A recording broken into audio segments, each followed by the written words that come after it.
เล็กลงแล้วครับเราจะเป็นลูกเห็บมากกว่าครับผลไม่เท่าไหร่ครับมากกว่าครับเกิดมาไม่เคยเห็นลูกเห็บใหญ่ขนาดนี้ครับ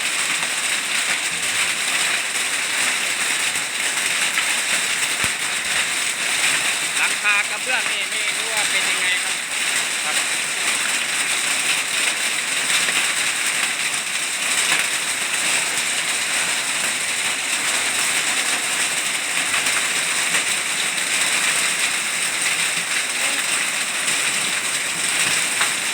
เห็บตกครับ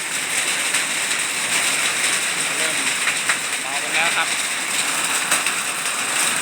ประมาณสัก10 นาทีครับสำหรับวันนี้ก็เท่านี้ก่อนครับสวัสดีครับ